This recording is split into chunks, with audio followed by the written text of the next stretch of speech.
Esto es La Entrevista con Raúl Valladares.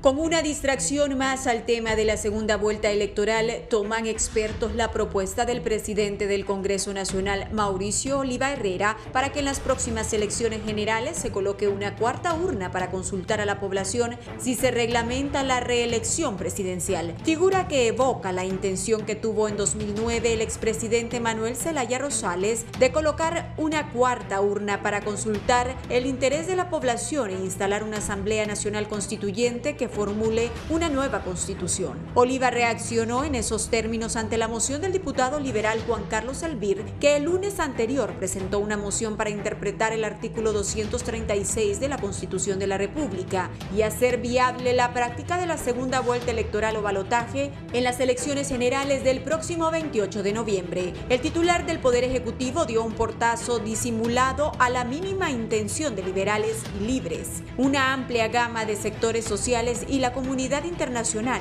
de dar legitimidad al resultado de las elecciones generales, cuyo esquema con la ley actual es propio del fenecido bipartidismo. David Chávez Madison, quien ratificó que deben quitarse de la cabeza quienes tienen la idea de aprobar la segunda vuelta electoral en estas elecciones, eso no va a pasar, subrayó el también candidato a alcalde del Distrito Central. Este no es el primer esfuerzo azul en ver cómo arranca del resto del arco político legitimar con un reglamento la reelección presidencial obtenida tras un polémico fallo de la Sala Constitucional. En el diálogo político promovido por Naciones Unidas en 2018, el sector gobierno y el Partido Nacional propusieron instalar una cuarta urna en las elecciones generales de 2021 para consolidar al pueblo si está o no de acuerdo con la reelección presidencial. Oliva, en una alocución, dijo que he notado un poco de silencio sobre un tema que paradójicamente ya no lo oigo, que es el tema de la reelección.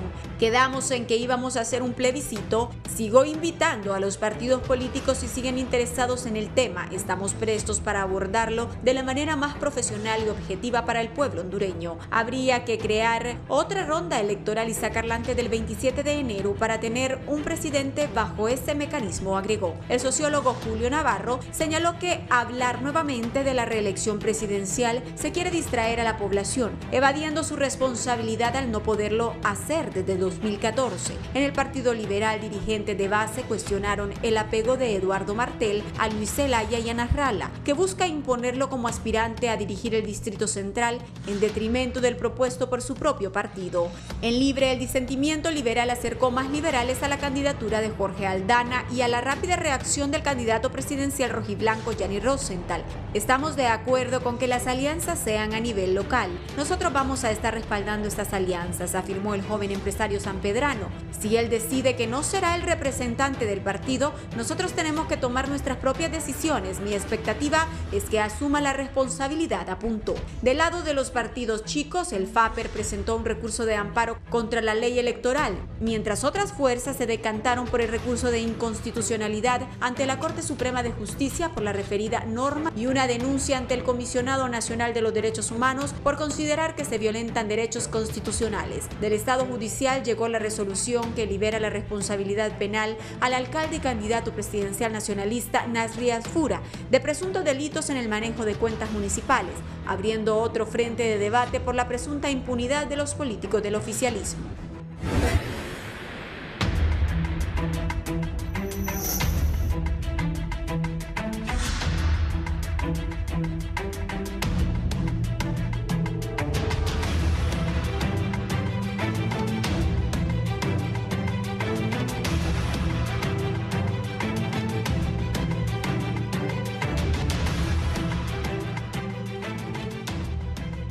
Buenos días, Honduras y el mundo. Gracias por estar con la entrevista de Canal 11. Es un gusto saludarles. Hoy ya es 3 de junio del 2021, a 6 meses de las elecciones. Tengo tres distinguidos, 3 tigres, 3 fieras y 3 amigos que están hoy, que estoy seguro tendremos un bonito programa que les va a agradar. Voy a saludar al expresidente del Congreso Nacional de la República, embajador de Honduras en Nicaragua, representante de Honduras ante el Banco Centroamericano de Integración Económica. Aquí está don Carlos, ex precandidato del Partido Liberal de Honduras. Ahora le voy a preguntar si usted en libre ahora, don Carlos Orbín Montoya, es un gusto que esté aquí. Gracias, un placer, siempre mi admiración. Recuerdo yo, conozco a don Carlos desde que yo, muy cipote, soy amigo de sus hijos. Por mi afiliación liberal, desde muy niño lo conocí a don Carlos. Es un gusto que esté aquí. Está también exdiputado, asesor presidencial, un polémico hombre y analista de la política nacional e internacional, Marvin Ponce. Marvin, gracias por aceptar venir con estas dos fieras aquí a platicar, a debatir, a un debate de ideas. Sí. Bueno, muchas gracias, Raúl, por invitarme nuevamente. Con el abogado Milton Jiménez Puerto. Fuimos compañeros de trabajo allá por los años 80, 90. Yo estaba en el colegio, papá. El abogado es de los hombres que más respeto yo por su humildad, por su capacidad y por su trabajo pues, con la gente, con los campesinos en aquel tiempo.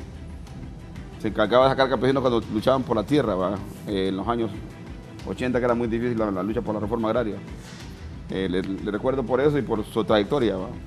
También a don Carlos Orbín Montoya, pues es un distinguido político hondureño de los más capaces que yo conozco. Hemos compartido los últimos 10 años ideas y planteamientos.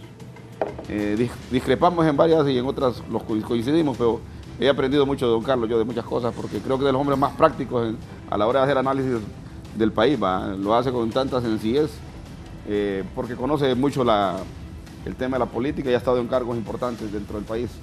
Y a usted, don Raúl, por invitarnos siempre a equilibrar el debate público en Honduras a través de este foro de Canal 11. Sí, gracias a los tres por estar. Ayer tuve que hablar de Estelita, la hija de don Carlos. Todos los hijos de don Carlos son amigos míos. Y pues logré localizarlo. No lo presta Armando Villanueva, pero yo le hablé directamente a don Carlos. Bien. El esclavista de Armando Villanueva. Sí, no, pero yo trato de verlo siempre. A usted y a él. Muy buen programa. Don Carlos, vamos a elecciones en 6 meses. Nos presentará don Milton. Ah, sí, claro. Es que tengo algo especial. Milton y yo tenemos una amistad personal. Aparte que fuimos compañeros de gabinete los tres aquí, en el gobierno de José Manuel Zelaya Rosales, a quien saludamos. Mel, te saludamos. Mel ahí tiene, como siempre, un relajo por la Secretaría General. Milton, aparte de darme amistad, es canciller de la República de Honduras, expresidente de la Comisión Nacional de Banca y Segura y además un gran ser humano, como dice. Y buen abogado. Muy buen abogado. Muy buen abogado. Eso de los campesinos ya después lo vamos a platicar, ¿oíste? Por supuesto. Porque hiciste un cambio ahí, pero Milton siempre también un hombre de luchas estudiantiles, perseguido en la década de los 80. Toda una historia, el ex canciller de la República, Milton Jiménez Puerto. Reitero, tenemos una gran amistad personal. Milton, bienvenido. Gracias, Raúl, y la verdad es que es bonito y vale la pena. De hecho, conversé con el productor, Alexander, amigo nuestro, que tuve que dejar algunos compromisos para poder venir al programa, pero vale la pena compartir con amigos, con don Carlos Orbín Montoya, que es una figura reconocida de la política nacional. Hemos aprendido muchísimo de él. Coincido totalmente con Marvin, que es un hombre de una visión muy pragmática de la realidad y con una capacidad intelectual fuera de lo común, diría yo, en Honduras, ¿no? Y Marvin, como bien nos señaló, coincidimos en la Central Nacional de Trabajadores del Campo y antes en Funacán. Y yo asistía legalmente junto con Blanca Valladares en alguna época. Y Marvin trabajaba en el departamento de contabilidad. Ahí trabajaba doña Dori Gutiérrez. Marvin es contador. Sí, contador, después estudió Derecho. Sí. Tuve el honor, el privilegio de estar en la boda de él con Elcita, una buena amiga nuestra, de quien le guardo muchísimo respeto. La enamoró a Elcita, era la secretaria de la CNTC. Y con Dori Gutiérrez, que también trabajaba ahí justamente. Por y cierto, Pedro Rafael Alegría. 31 años de casado, fíjate.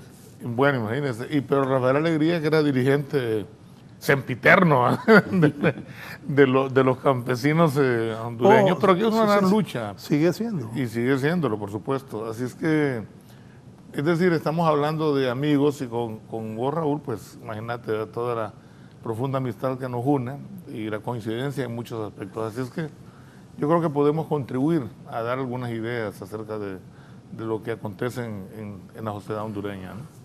Bueno, ahí rotulan cuarta urna. Esa cuarta urna, yo decía, y vuelvo a insistir, a Mel Zelaya le costó que lo fueran a sacar a tiros de la casa, lo empeñaran, lo montaran en un carro, lo llevaran a Toncontín, lo sacaran en el avión que viajamos con el presidente Zelaya, el canciller Jiménez y yo, lo cargaron combustible en Comayagua, agarraron para Costa Rica, allá lo tiraron, va, fuera. Y tiraron a un presidente dando un golpe de Estado el 28 de junio del 2009. Golpe de Estado al que todos los que estamos aquí, los 4, nos opusimos. Entonces, esa cuarta urna ahora la propone el presidente del Congreso. Dice que como don Ricardo Maduro, a quien saludamos, don Carlos Flores, líder liberal, don Manuel Zelaya, líder de Libre, y el presidente Juan Orlando se pueden reelegir, porque está abierta la reelección. Entonces plantea el doctor Oliva que haya una cuarta urna para que eso tenga una definición. También la segunda vuelta está en el debate. Los partidos pequeños están protestando porque no les dan representación. Reformas electorales, ayer las fueron a presentar un recurso de inconstitucionalidad por esas reformas electorales los partidos emergentes. ¿Y cuál es la situación política? Narrarla con un nuevo partido. Todo esto lo vamos a abordar hoy con mis distinguidos invitados. También la difícil situación de Honduras, como Xiomara Castro, Gianni Rosenthal, Papi a la Orden, Salvador Narrala y los otros 10 que aspiran a ser presidentes de Honduras, ¿qué nos van a dar? ¿Cómo van a evitar que este país colapse? Ya ven lo que está ocurriendo en Colombia, un país mucho más desarrollado que nosotros, y en varios países de Sudamérica. En Perú van elecciones el próximo domingo y la pandemia ha hecho desastres en el Perú y hay una lucha entre la izquierda y la derecha. Pedro de la izquierda y la señora Fujimori el domingo se enfrentarán en Perú. Vamos a ver qué pasa en Honduras y para eso tengo estos 3 capaces hondureños para que nos orienten qué puede pasar. Ojalá superemos el odio y el rencor que se mantiene del 2009 y el atraso en el que estamos sumidos. Que los gringos nos ayuden mandando las vacunas también, porque eso urge. ¿Qué va a hacer el próximo presidente? ¿Cuántas vacunas va a tener el día de la toma de posesión? Todo eso los hondureños quieren saber. Don Carlos, su lectura del panorama en Honduras en este momento político. Gracias, Raúl. Yo creo que cada país tiene su menú de problemas, y unos más graves que otros, pero que no son iguales. Es decir, lo que pasa en Colombia y lo que pudo haber pasado en Chile hace un año y lo que pasa en Nicaragua, cada cosa tiene su razón de ser y su justificación. Yo veo en Honduras más bien una crisis económica e institucional. Económica en el sentido que el endeudamiento externo e interno es muy alto, la producción ha bajado enormemente por un montón de razones y el Estado no va a concurrir con los ingresos que tradicionalmente ha tenido para comparar el 2019. Consecuentemente, la salida de una situación de esta naturaleza generalmente en el mundo es la democracia, es el proceso electoral que elige nuevas autoridades y estas nuevas autoridades tienen al mundo enfrente para buscar el apoyo necesario y poder salir de las circunstancias dramáticas que se encuentran. Y les voy a dar un ejemplo que está sucediendo en Israel. A raíz del enfrentamiento con la guerrilla de Gaza, están quitando a Netanyahu, que lleva 12 años. ¿Para qué? Para llevar una cara fresca al poder de Israel que permita negociaciones donde ya Netanyahu ya no puede seguir. Le voy a dar otro ejemplo. Las cosas que está haciendo Vietnam ahorita son inimaginables en tiempos de Ho Chi Minh. Porque hay gobiernos y líderes que se comprometen en tesis y posiciones que no se pueden echar para atrás porque pierden su imagen o pierden su credibilidad. Entonces me parece que Honduras, la única solución que tiene, porque no hay soluciones milagrosas, y económicamente tampoco es un país con apetito en el mercado internacional de la inversión de capitales. Así es que me parece que la elección, entre más transparente que sea, va a constituir un nuevo gobierno que va a tener que hacer mucho esfuerzo de unidad nacional, de integración de los mejores cuadros, de replantearse una política basada en la producción y en la austeridad pública. En fin, tendrá que reconstruir, hablamos como de reconstruir todo el andamiaje económico y administrativo del Estado de Honduras en función de metas de corto y mediano plazo. ¿Tiene que venir un gobierno de integración, cree usted? Necesariamente, necesariamente. Cualquier persona que gane la presidencia tendrá un Congreso muy dividido y tendrá una sociedad muy exigente en circunstancias económicas muy dramáticas que solo la mayor participación de todos los sectores le puede garantizar tomar medidas dramáticas, heroicas, que se tienen que tomar en cuenta en la administración pública para poder lograr que el presupuesto exiguo que va a tener el 2021 y el 2022 pueda servirle para las necesidades públicas más trascendentes e importantes como estas epidemias, como la infraestructura. ¿Están capacitados quienes se presentan para buscar la presidencia a sacarnos adelante? Yo creo que más de buscar la perfección en la imperfección del subdesarrollo, tenemos que entender que sean personas anuentes a reconocer la necesidad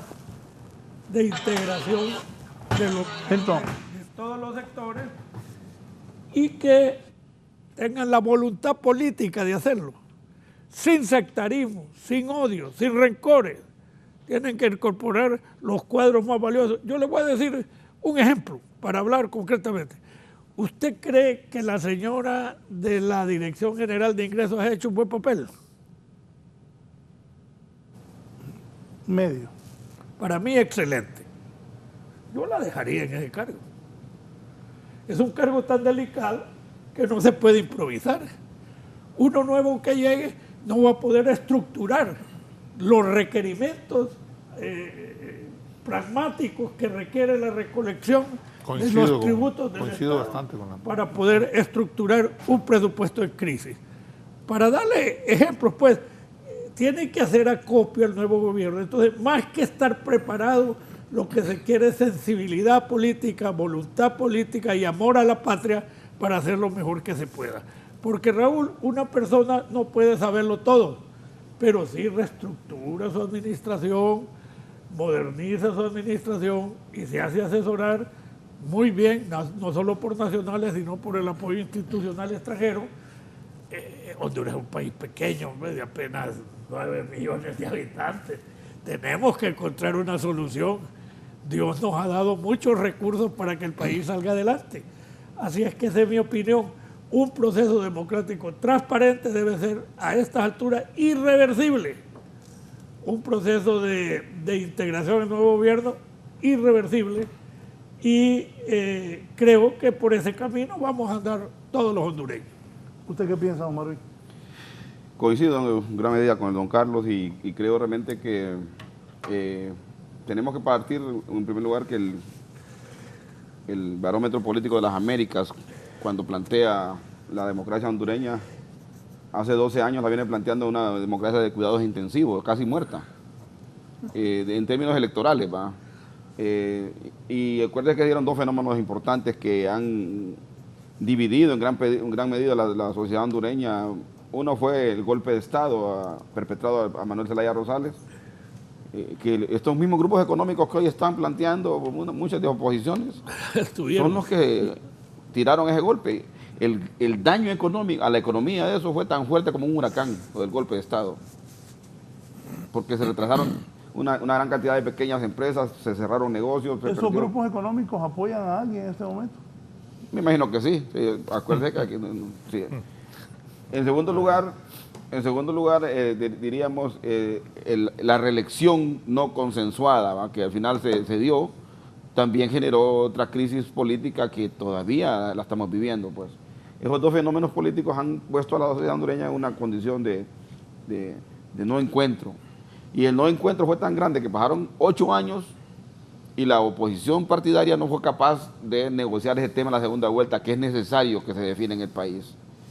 Porque los gobiernos que ganan en primera vuelta con este esquema, ganan con un porcentaje de 30-32% lo máximo, y de entrada entran con 68% de gente que no votó por ellos. Eso genera realmente un gobierno débil, en términos de, tiene que construir fuerza una vez hecho gobierno, y no el escenario no ha estado para construir fuerza. Segundo lugar, producto del golpe de Estado, se terminaron de morir un montón de sectores importantes de la sociedad.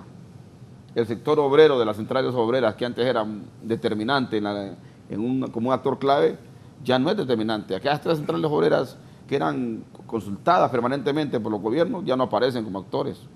Los movimientos campesinos, las cooperativas.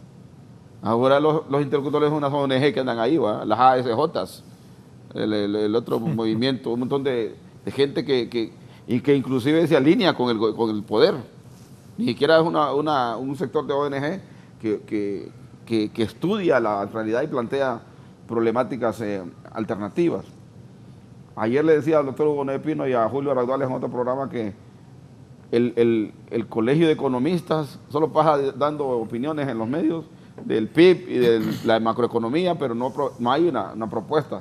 Todo el mundo se pone a las sedes, pero nadie propone otro modelo económico, porque al final tenemos un modelo neoliberal impuesto que no lo vamos a poder quitar, pero sí podemos hacer un modelo hondureño, independientemente que hay cosas que no las podemos cambiar, pero sí podemos replantear la economía alrededor de la agricultura, de la forestería comunitaria, de la industria, de los programas de pequeña y mediana empresa, del sector social de la economía. Hay formas de construir una nueva economía en el país. Entonces, en la medida que la economía avance con una estrategia, puede dejar votados a los políticos inclusive, al proyecto político. O sea, puede ser más importante que el país vaya avanzando por la vía económica, aunque los políticos no se pongan de acuerdo, porque hasta ahorita no se han puesto de acuerdo. Como pasó en Italia, que en un momento dado la economía avanzó tanto que a cada rato caían gobiernos en Italia y no pasaba nada. Entonces, por otro lado también, el drama humano que está viviendo el pueblo hondureño es terrible, pues el desempleo abierto que hay en este momento, producto de la pandemia, pues la pandemia, el impacto de la pandemia hasta ahorita no ha sido medido por nadie aquí, en términos realmente oficiales. Solo se habla de cifras, que perdieron 1 millón de empleos, pero ¿qué significa eso? Que 1 millón de personas no están recibiendo un salario, un ingreso para poder sobrevivir. Y lo otro también, ya los olvidamos de los 2 huracanes que golpearon el pulmón económico, que es la costa norte, que sí la gente ya se reconstruyó un poquito, ¿verdad? pero no es por una política de Estado, pues porque aquí solamente nos fijamos más en el gobierno y menos en el Estado, en términos amplios. El Congreso de la República ha sido un desastre en estos 4 años. No ha sido capaz de poner, a pesar que dice don Mauricio Oliva que él hace puentes, ¿va?, pero esos puentes no han sido para construir puentes con la oposición, o la oposición no ha aprovechado esos puentes para poder estructurar políticas más fuertes para fortalecer la economía. Entonces, bajo ese panorama, yo considero que el punto de partida de una nueva reconstrucción del país va a estar en una cosa tan sencilla, que son los resultados electorales. Porque si el resultado electoral no es tan consecuente como la vez pasada, en la última elección, y se genera una nueva crisis política alrededor del resultado electoral, porque aunque los partidos políticos de oposición perdieron la posibilidad de hacer una alianza, al final se va a dar una alianza de hecho. La fuerza más grande que vaya creciendo va a ir jalando votos de los demás partidos aparentemente grandes, pues, como ocurrió en la última elección de la Alianza, donde más de 300.000 liberales dejaron a Luis Zelaya votado y se fueron a la Alianza. Por eso Luis Zelaya saca 400.000 votos de resultado en la última elección general, y ahorita ya y en esta elección sacaron 800.000 los liberales. Entonces, ¿para dónde se fueron los liberales en ese momento? Se fueron a la Alianza. Silenciosamente, ni siquiera, no se fue Luis Zelaya, pero fueron 300.000 liberales. Entonces, eso también implica que las elecciones con 4 grupos políticos fuertes, incluyendo a Nasralla, va a ocupar, el que saque 1.100.000 votos va a ganar una elección.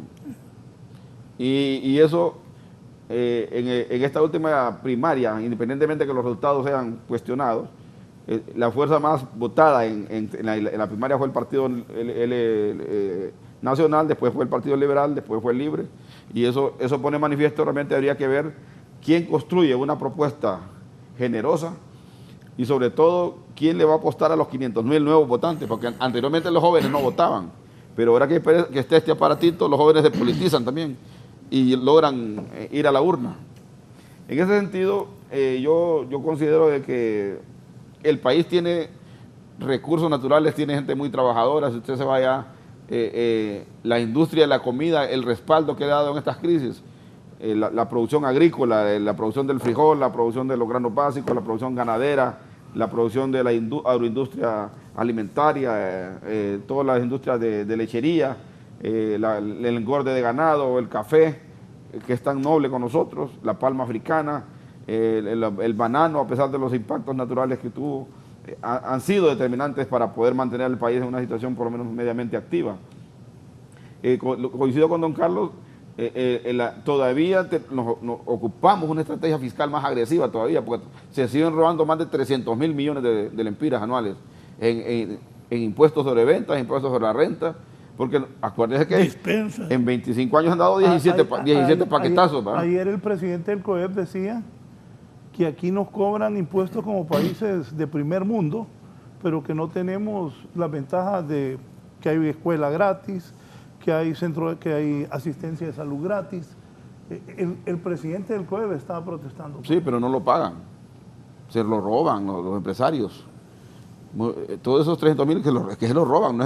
Porque es el impuesto sobre venta que usted paga por la compra de un consumo y no lo trasladan a la administración pública.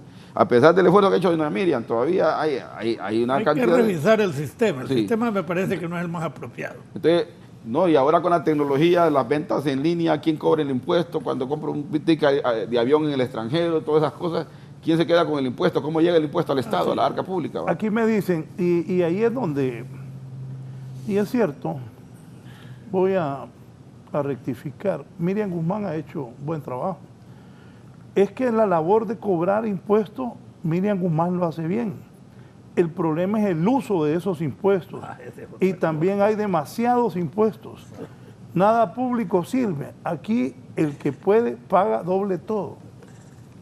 Sí, claro.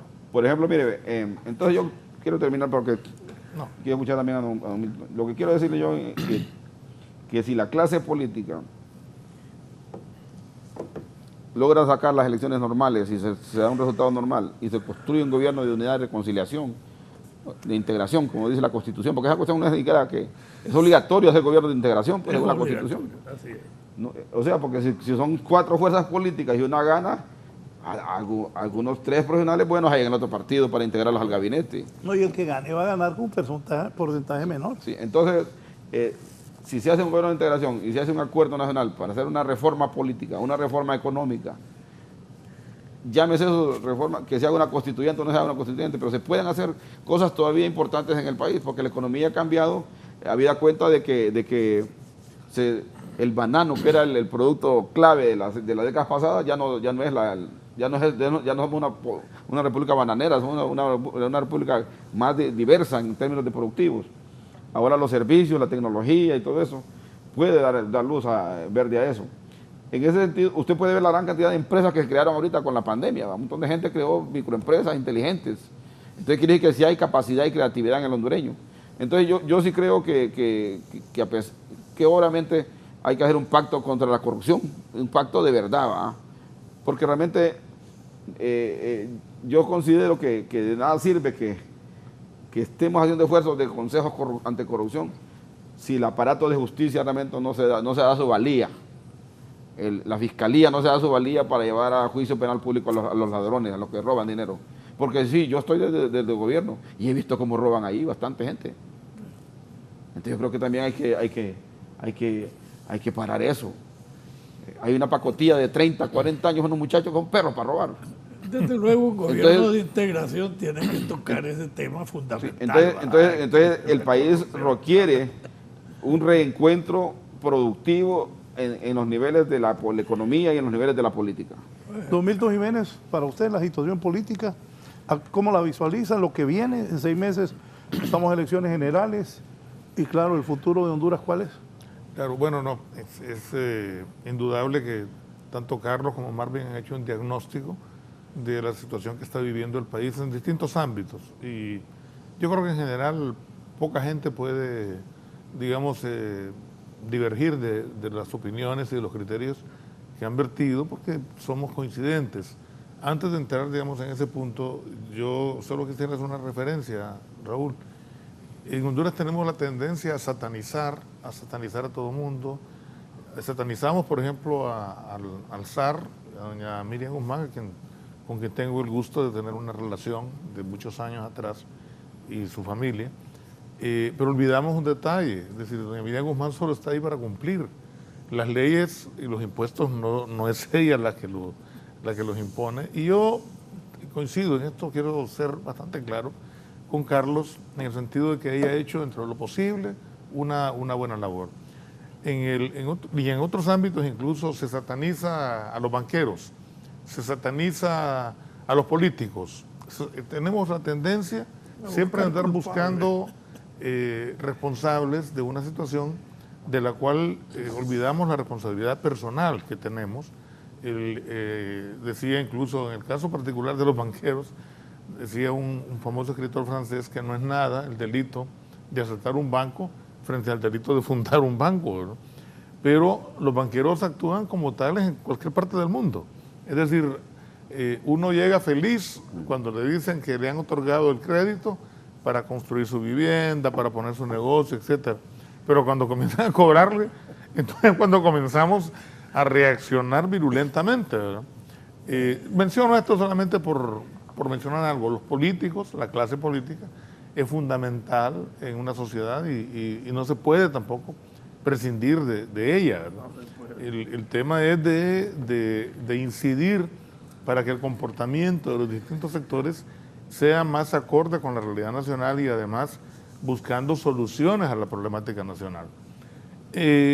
Ahí están planteados algunos temas específicos, que es justamente lo que nos convoca esta mañana acá en el programa de Raúl.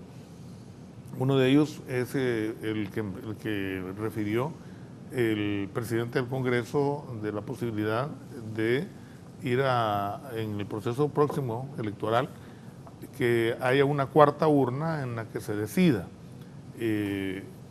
acerca del tema de la reelección, que ha sido objeto de tanto debate y de tanta división en la sociedad hondureña, ¿no?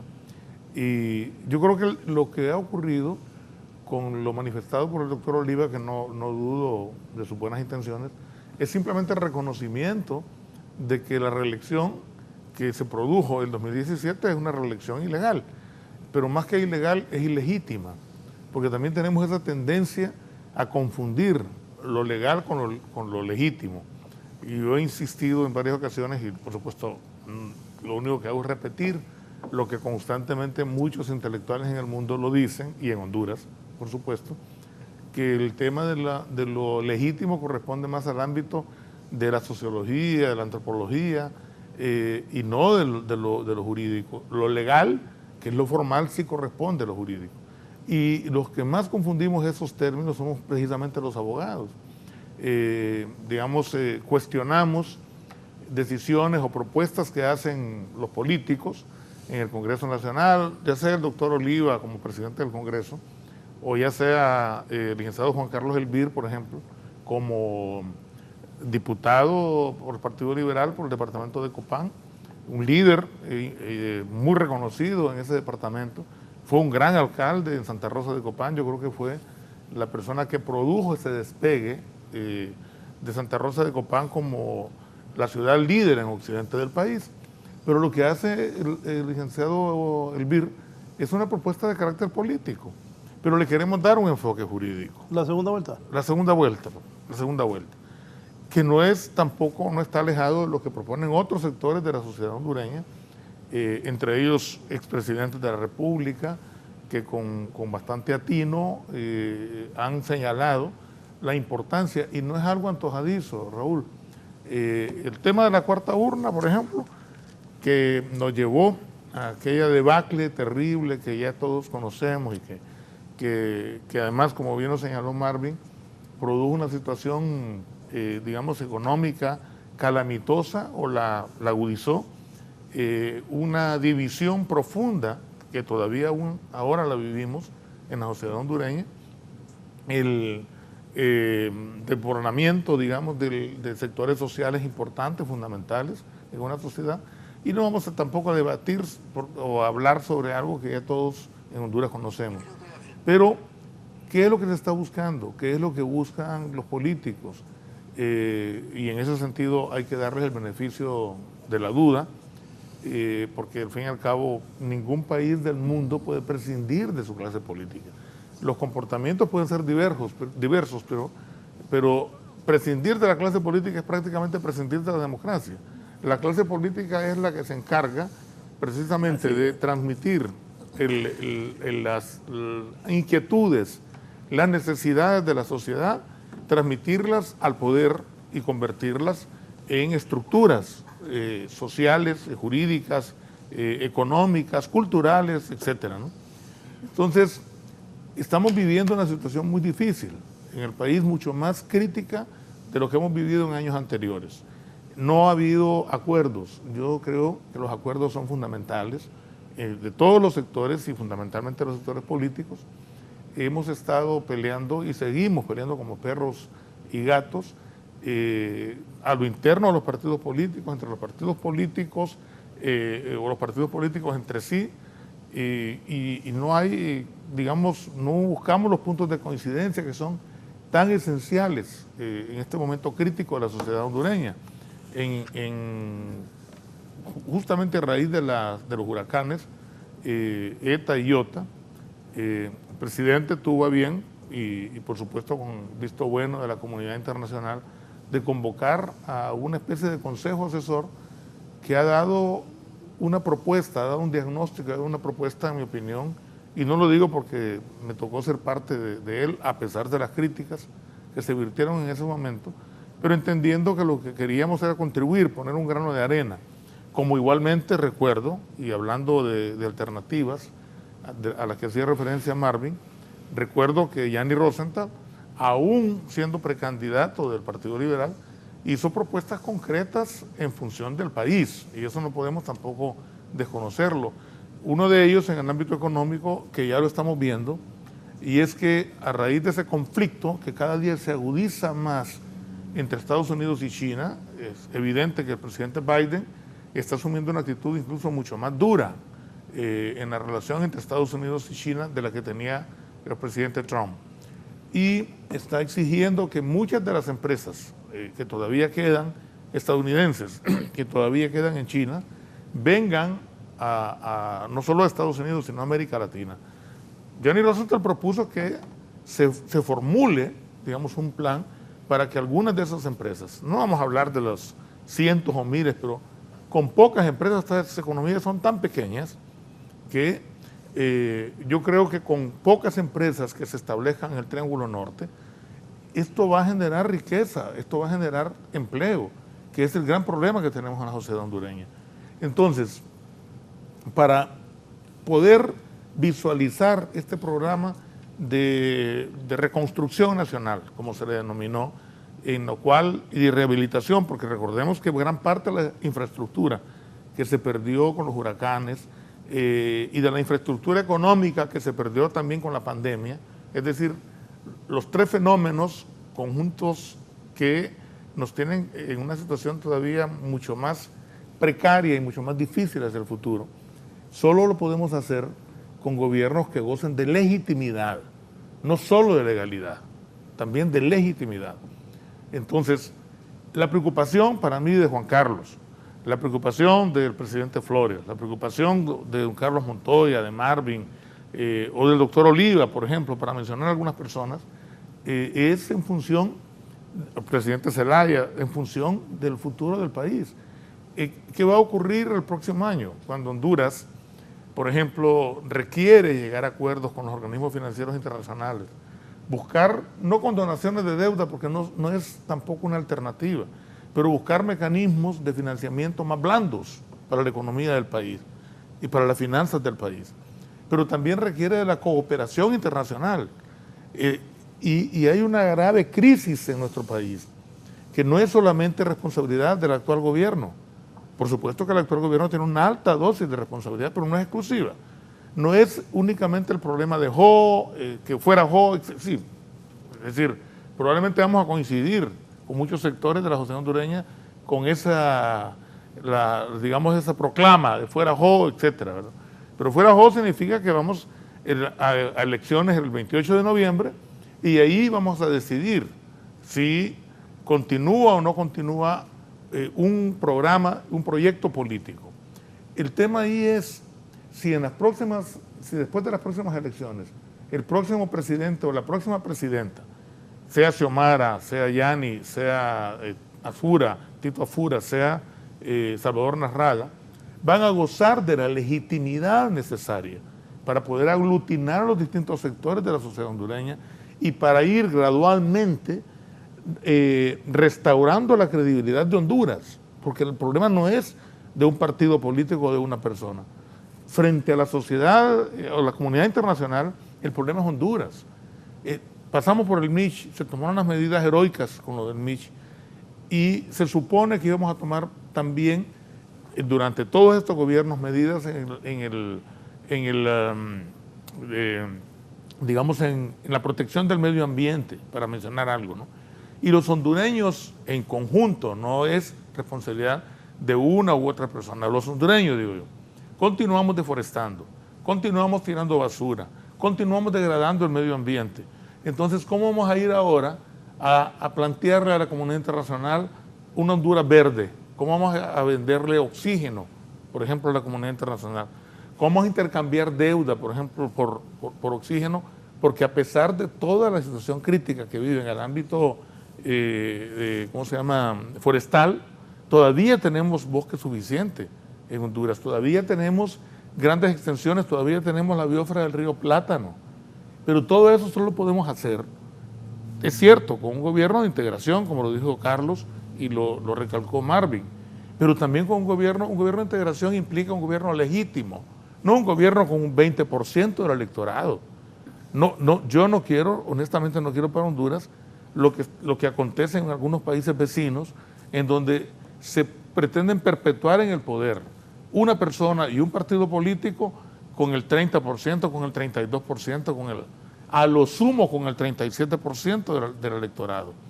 Entonces ahí es donde se plantean estas alternativas. No hablar de fraude a la ley. ¿Qué fraude a la ley va a estar cometiendo Juan Carlos Elvir? Me pregunto yo. Si lo único que está es recogiendo el sentir y pensar de un segmento altísimo, yo diría, de un 70 a un 75% de la sociedad hondureña, que pretende que los que nos gobiernen el próximo año lo hagan, es cierto, con un gobierno de integración, pero lo hagan con la legitimidad necesaria que le dé la fortaleza para que el país salga adelante. ¿Qué de acuerdo y qué no con lo que expone Marvin y con lo que plantea Milton? Bueno, hay algunas cosas que son ideales, ¿verdad? Por ejemplo, la inversión extranjera. No es fácil. Si no hay una infraestructura que agrade al inversionista, seguridad, legitimidad, un aparato jurídico permanente, estable, transparente, energía, comunicaciones. ¿De qué le sirve a un fabricante ser competitivo si los costos de la portuaria lo sacan del mercado? ¿O de qué le sirve a un maquilador con 5,000, 10,000 empleados si los costos de la energía no coinciden con la capacidad competitiva con los otros países que están en este mismo campo. Entonces, a mí me parece que la inversión extranjera es como una quimera. Esa va a venir cuando Honduras tenga las condiciones que a ellos les interesen. Porque la inversión tiene como símbolo en cualquier lugar y como objetivo el lucro. Entonces el mercado, el país tiene que dar condiciones de lucro. Entonces la alternativa de corto plazo no es la inversión extranjera, esa es una quimera, es una utopía.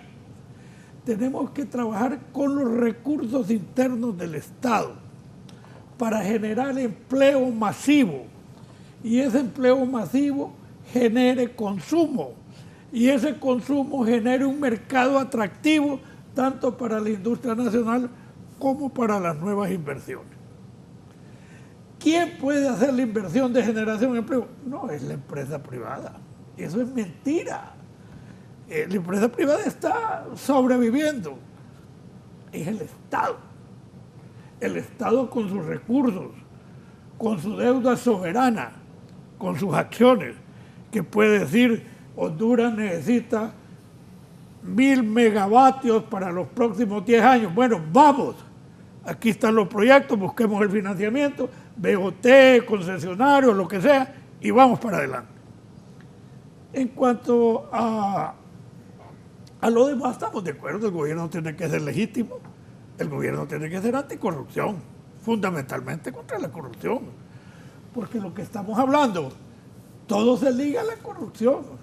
¿Que por qué estamos deteriorando el medio ambiente? Porque la gente no tiene que comer, y si no tiene que comer, ¿qué va a andar cuidando el medio ambiente? Anda buscando leña para cocinar de gratis. Es decir, no se le puede exigir a un pueblo con grandes dificultades económicas que sea también un protector de las normas que hemos creído habituales del medio ambiente. No podemos exigirle a un gobierno deficitario que mantenga la red de sus obligaciones al último momento, porque sabemos que es una cobija que si les tira de aquí deja los pies sueltos allá y si tira por allá deja el otro. Es decir, es una economía tan precaria que este gobierno, que yo anticipo que va a hacer, tiene que tomar medidas heroicas con el apoyo nacional. Nosotros tenemos que tener una idea, ¿qué vamos a hacer con el ejército? ¿Qué vamos a hacer con la policía? ¿Qué tipo de policía queremos? ¿Qué vamos a hacer con el bosque? Si lo vamos a proteger, lo vamos a desarrollar, si vamos a crear toda la inversión que tú hablas en los maderables, ¿cómo vamos a procesar las variables positivas del país? La madera, el banano, el café, la palma, ¿cómo le damos valor agregado? ¿Cómo le damos a la maquila un tratamiento más especial, más puntual del Estado? Entonces yo he dicho siempre, más que una ley general, lo que ocupamos es una acción puntual. Me quiero explicar. Una ley general dice zonas de procesamiento industrial o zonas de no sé qué. Muy bien. Ahí está la ley, los parámetros, no. La gente lo va a ver. Solo el que no conoce la región se le puede ocurrir que en Honduras están haciendo cola por venir a invertir. O sea, ¿está bueno o está malo? Es que, no, eso de es que no sirve, es un distractor nada más. No sirve en el sentido que no hay condiciones para que vengan. Más bien lo que puede haber es que venga gente a lavar, a esconder sus capitales, aprovechando la buena fe del país. Pero si usted se viene alguna vez de Estados Unidos por tierra, va a encontrar miles de kilómetros en México. País petrolero, grande, rico, apto para ciudades industriales, para lo que usted quiere. Y la tiene. Usted va a Tijuana, usted va allá al norte y va a encontrar millones de personas en ese operativo. Es decir, no somos todavía competitivos en esa área. Entonces nos metemos en esos rollos para distraer la atención. Sabemos que ese no es el objetivo. Aquí tenemos que definir políticas agrarias, la seguridad alimentaria, tenemos que garantizar precios en los frijoles, en el maíz, en el arroz, tenemos que hacer los mecanismos adecuados para que los insumos agrícolas sean lo más baratos posible. Tenemos que hacer tantas cosas, ¿verdad? Pero que solo un gobierno con ese interés patriótico, como dice usted, anticorrupción, Claro. de unidad, de integración, puede desarrollar un plan a corto y mediano plazo. Usted tiene El Salvador. Y usted visualiza que Narri Azura, que Yanni Rosenthal, que Xiomara Castro, Salvador Narrala, Marlon Escoto, Edras, Marlen Alvarenga, los Ese de es la otro UDE, tema. vamos. Mire, para mí solo hay dos candidatos posibles, Narrala y Xiomara. Los otros no tienen ninguna posibilidad. ¿Cómo? Solo hay dos candidatos viables a tener un triunfo político en este país dentro de 6 meses, que es Xiomara Castro de Zelaya y Salvador Narrala. Está liquidado el Partido Nacional como opción después de todo lo que ha pasado, ¿no? Y no vamos a individualizar culpables. Simplemente 12 años de gobierno pasa factura, queramos o no queramos, y si no se ha hecho bien las cosas, más dramático todavía, en cualquier lugar del mundo. Y don Yanni, con un partido sumamente dividido y con el equipo que logró confrontar en las elecciones internas, no le veo expectativas de triunfo. Al contrario, usted ve ese pataleo que hay que hablan de cuántas cosas hablan. Hablaban de unas alianzas opción B. Imposible, ¿va? Eso es anticonstitucional y ante todo. Hablan de esa buena idea de la cuarta urna, excelente. Excelente, pero a estas alturas ¿La segunda vuelta? crea más conflictos. Y la segunda vuelta necesita reformas constitucionales. Porque la Constitución de Honduras dice que con simple mayoría se gana. Entonces, ¿cómo va a meter la segunda vuelta?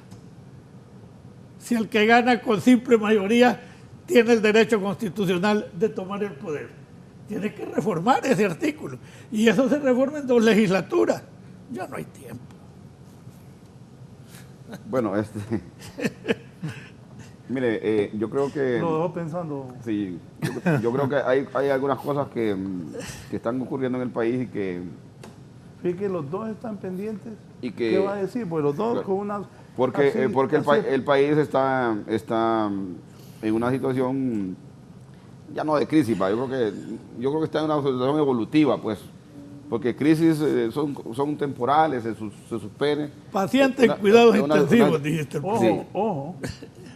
Pero- Pero si no se ponen de acuerdo, Claro, va a haber crisis. claro, no, pero le digo, si hay otra crisis, vamos a seguir dando vueltas. Alguna gente cree que este país ya no tiene solución, pero yo creo que es ahí donde los que leemos, los que estudiamos, los que vemos los fenómenos de otros países podemos iluminar un poco. ¿Va? Mire El Salvador, El Salvador parece que es un país chiquito, ¿va?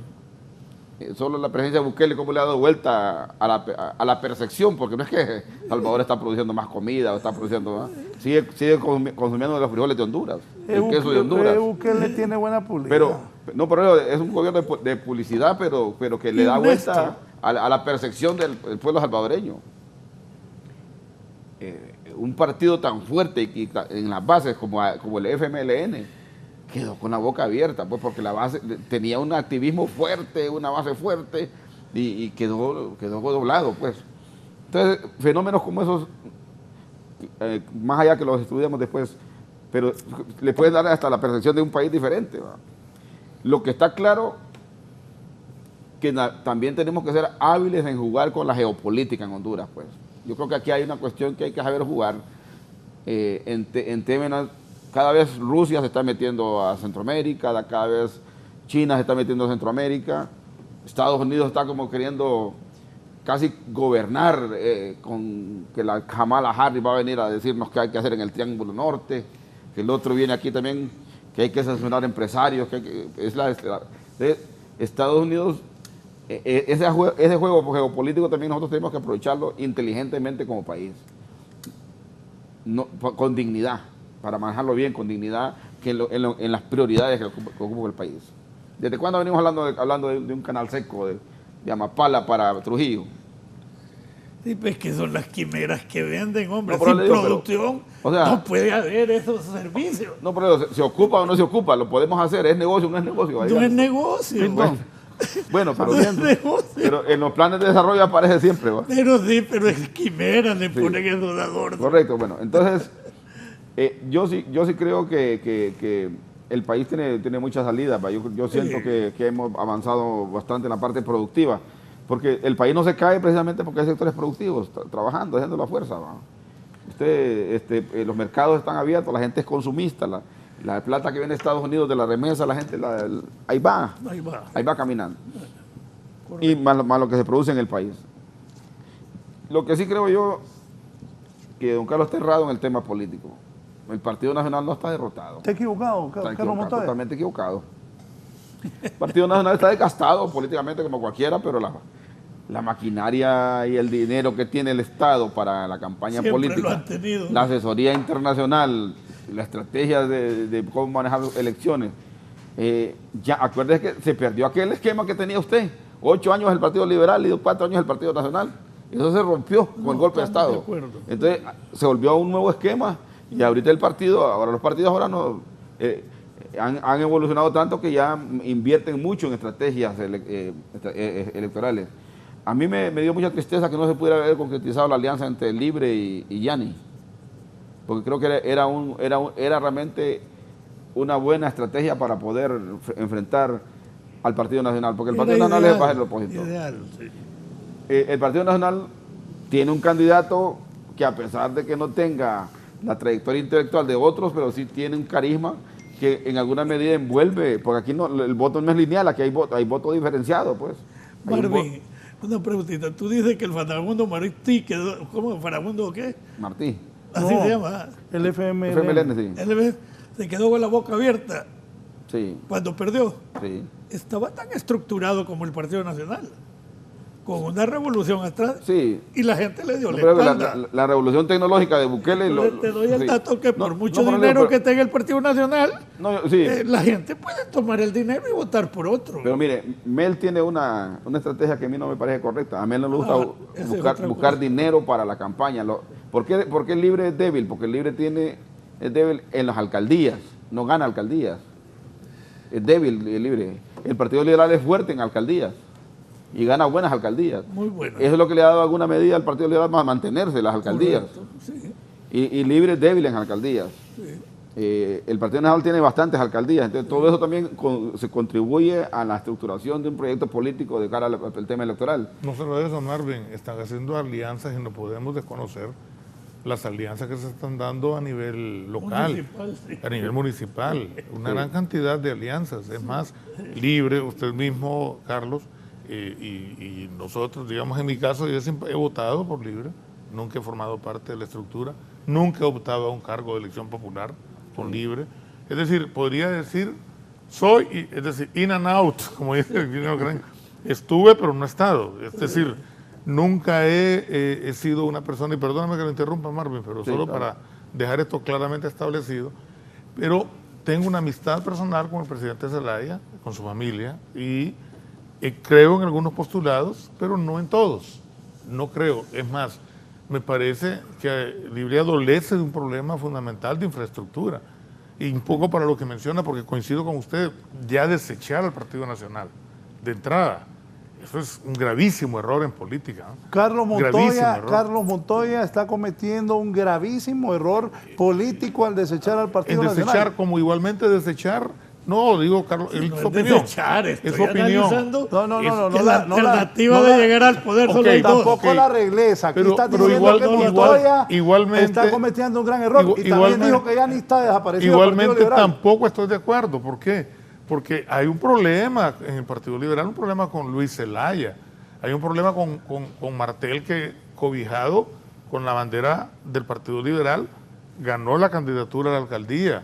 Entonces, hasta me resultaría a mí, digo, sin perjuicio de la relación personal que tengo con él, pero lo diría con cualquiera, que yo gano una candidatura con un partido político y después digo tranquilamente, olvidándome que el electorado que votó por mí, en su gran mayoría pertenece a ese partido. Es como que el día de mañana salga David Chávez Madison diciendo... Aquí me escribe Pío Voto y me dice: hola Raúl, tené cuidado con esas fieras. Ya de días no veía a Carlos. Parece petrolero, dice. Mire, Así es que no, solo, Bueno, discúlpeme entonces, la interrupción, este pero señor ya descalificó al Partido Liberal No, y al Partido Nacional. Y si ustedes analizan... Usé las palabras correctas. Lo que dije es que no ganan. Que no tiene posibilidades. Que no tiene posibilidades. Bueno, Yo no voy a descalificar ningún partido. Bueno, descalificar de que ganan si lo hizo. Que ganan. Bueno, Mire, y son los partidos que más estructura tienen en todo el país. Carlos Jorge Montoya dice que Xiomara Y Narrala. y Narrala, Son las o sea, opciones. los de la última alianza, son la única opción. Sí. Mire, yo quería revisar un poco cifras, porque mire, el partido Libre en la primera elección que participó en la semana sacaron 920.000 votos aproximadamente. El Partido Liberal sacó casi 850.000 votos con Villeda y Narrala sacó 450.000 votos por alrededor de eso. En la alianza, la última alianza que hubo, sacaron 1.400.000 votos, 900.000 votos de Libre, 300.000 votos liberales que se fueron a votar ahí. Son 1.200.000. Entonces más bien Narrala bajó, si lo vemos en términos objetivos. Narrala solo aportó 200.000 votos en términos numéricos. El Partido Nacional se ha mantenido con más de 1 millón de votos en los últimos 4 procesos electorales. Y eso usted no puede desconocer que es una fuerza política que está en el poder, que es que todavía, si tuviéramos todavía, no solamente votantes, si no tuviéramos ciudadanos realmente que pensaran en el voto, sí, su análisis es correcto. Pero todavía no estamos a ese nivel en ciudadanía. No hemos construido una ciudadanía activa, propositiva, inteligente, que realmente diga... ¿Anda perdido don Carlos Montoya con ese análisis? No, eso yo lo respeto, su versión, ¿verdad? Porque como le digo, él es más canchado de nosotros, ¿verdad? Y por eso... Te voy a contar, Marvin, cuando volvimos al orden constitucional, había un militar regalado, Lara, algo así, regalado. Humberto Regalado Lara. Hernández. Dijo, los partidos son cascarones de huevos vacíos, algo así, ¿te acuerdas? Vinieron el los regalado electores. Lara, que después, si no me equivoco, hermano del general. que Él después era estuvo coronel un también. tiempo detenido en en Miami, Estados Unidos. en Estados Unidos. Y 6 meses después hubo libertad y hubieron elecciones. Y el pueblo salió masivamente a votar. Sí. Es decir, cuando el pueblo toma conciencia de que hay que hacer cambios, porque si no esto anda mal, usted le puede ver, el doctor Suazo Córdoba, que no tenía condiciones de un liderato, ganó 2 veces consecutivas. Sí. Ascona, que salió de un pleito. Usted estaba peleado con Ascona. No, yo apoyé a Ascona. Es cierto, usted apoyó. Yo lo hice más bien. Me renunció como 5 veces. Usted hizo a Mel también. Y los tuve sosteniendo. Y Ascona ganó con la sumatoria. Es decir, cuando el pueblo toma y eso lo discutíamos con Jaime Rosenthal, que en paz descanse. Porque Jaime decía, mira, cuando la tendencia... Ya la va arreglando. No, cuando Ya la va arreglando porque dijo que Yanni no tiene chance. No, Yanni no tiene chance.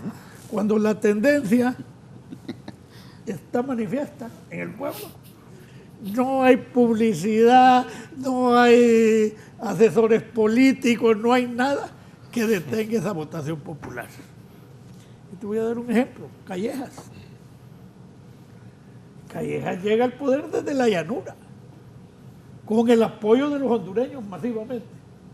Y Reina y Mel no salen de la pura llanura y arrasan y ganan, sobre todo Reina.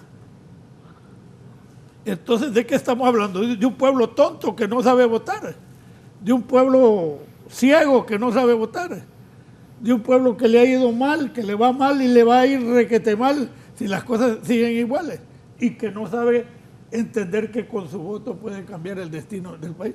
No puede ser, porque hace poco tú mismo, Marvin, dijiste, las redes politizan. Sí.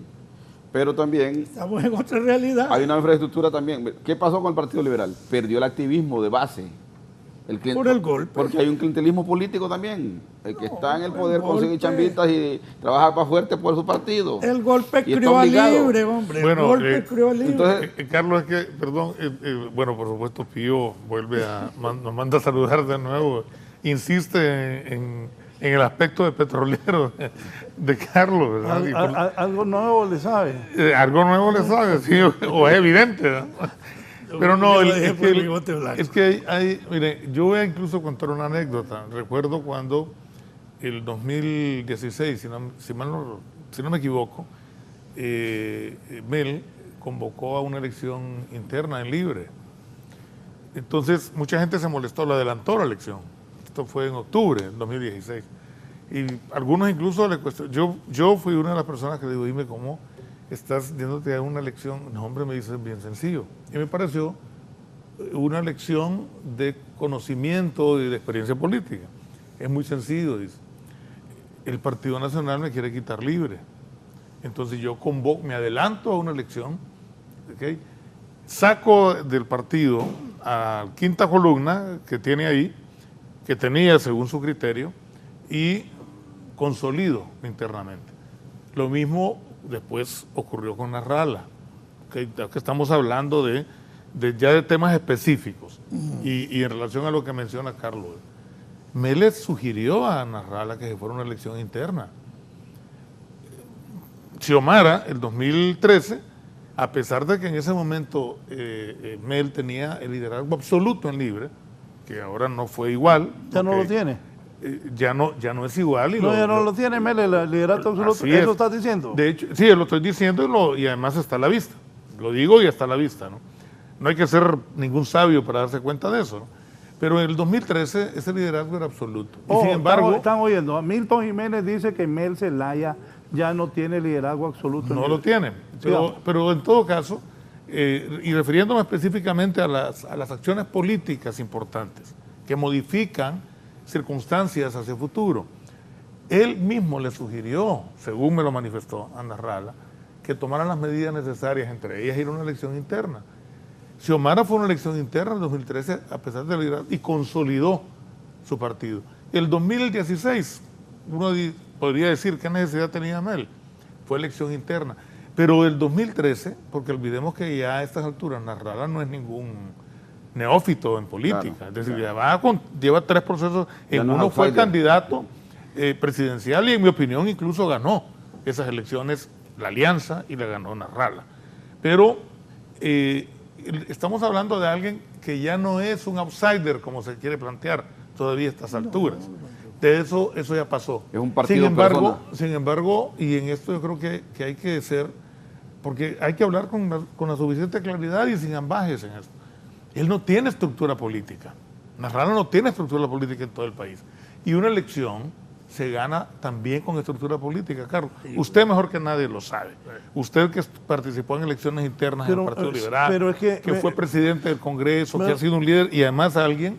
Pero me confundo. Carlos Montoya te está dando la razón, pero acaba de decir que el que tiene posibilidad de Narrala es Xiomara. Ok. No, y más bien, qué bien que Mel no tenga el liderazgo absoluto. Creo que eso es importante. Eso es importante. Totalmente de acuerdo. Los liderazgos de los partidos políticos deben ser liderazgos colectivos, claro, no individuales. Así es. Entonces, frente a eso se habla de una división profunda, por ejemplo. Yo no podría decir que por el hecho de que Nelson Ávila, que sacó, por cierto, una gran cantidad de votos al interno de Libre de forma sorpresiva, inesperada para todo el mundo, ¿no? Porque sin dinero, sin recursos, sin estructura, sin nada. Sin embargo... Hay un fenómeno. Sin embargo, mucha gente votó.